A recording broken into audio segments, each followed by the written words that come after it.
We expect to learn more tonight about Donald Trump's motivation for seeking the presidency. That will be the theme of a convention address tonight by Eric Trump, the nominee's second of three sons. I talked to him earlier today, about an hour before the campaign released that letter from one of Melania's speechwriters taking responsibility for the cribbed lines from Michelle Obama's speech. And as Carl reported, she offered her resignation, but Trump refused to take it. Before all of that came out, I started by asking Eric Trump about the message of his speech tonight. The theme is my father and how he's been an amazing part of my life and how I love the man to death, and I think there'd be no better commander-in-chief to this nation. But I kind of focus on the question why, why he's doing this, why he needs to be doing this, why he cares about doing this. I mean, it's a hard thing for, a guy like him to step into. I mean, he's at the kind of apex of his career. He's, almost the epitome of the American dream. He sacrificed all of that for this country, and you know how brutal of a process this is. I mean, it's really the toughest process in the world. There's no question about it, and he does it because he loves our nation. He loves this country. I heard you say that you have written every word in your speech. Yeah. A lot of other places are still focusing a lot of time and media coverage on Melania's speech. Is there a lot of anger that happened? Listen, I think internally we're proud of her, right? I mean, here she is. She speaks 5 languages.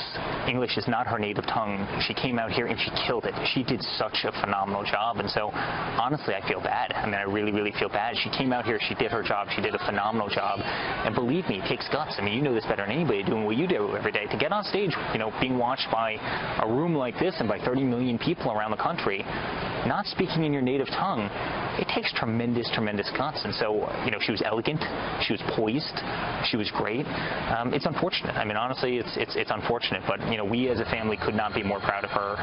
She did an amazing job. She delivered that speech perfectly, and she did it with elegance, and she did it with class. And what I can tell you, she'll be an amazing first lady. She'll be a tremendous first lady. No one's getting fired inside the campaign. Yeah, listen, I think time will tell. I think time will tell. I think they're still getting to the bottom of it, or they were, as a couple days ago. I haven't really been following up on it. One of the speeches that a lot of networks didn't take was the manager of your winery. Donald Trump has told me that a person's own work ethic and drive are the only limitations to success. I now know this to be true. It isn't just a platitude.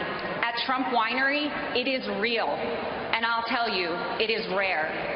Carrie is an amazing person. She's the general manager of our winery. We have a big winery in Charlottesville, Virginia, and she is an incredible person. And she wanted to come out here. She actually said, listen, I want to speak at the convention because I want to tell my story about who you are as a family, who Donald Trump is as a man, how he empowered me in the success story that we've had, taking something from a property that was really hurting when we first bought it out of foreclosure, out of receivership, to one of the most successful properties in the state right now. And we have so many of those examples across the company in male-dominated industries, whether it be construction, whether it be so many of our general managers at our golf courses that are women, whether it be so many of our general managers at all our hotels, which are females. I mean, many of our highest and best employees in our organization are females. Everybody's talking about this war on women with Trump, and it's ridiculous. If you look at Hillary Clinton, you look at the Clinton Foundation, their average female executive makes $80,000 less than their average male executive.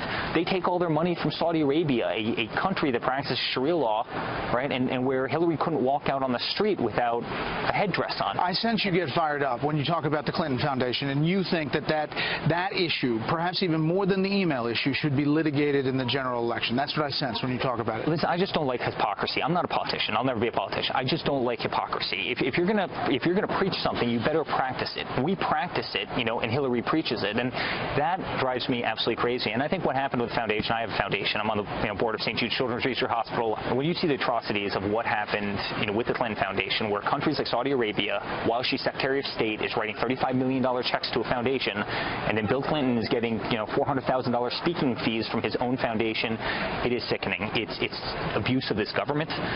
It's abuse of foreign policy. It's really, really a very sad thing. She's supposed to be representing our interests abroad, not raising money that lines her own pockets, and that's very much what she's doing. Last thing, your father, what does he have to do tomorrow night to convince people at home that he could assume this job, that he could be President of the United States? I think you're going to see a man who's sincere, a man, as I said before, and I'll speak about this tonight, who didn't need to do this, a man who cares immensely. This country has given our family everything. We would not be the family we are without the United States of America.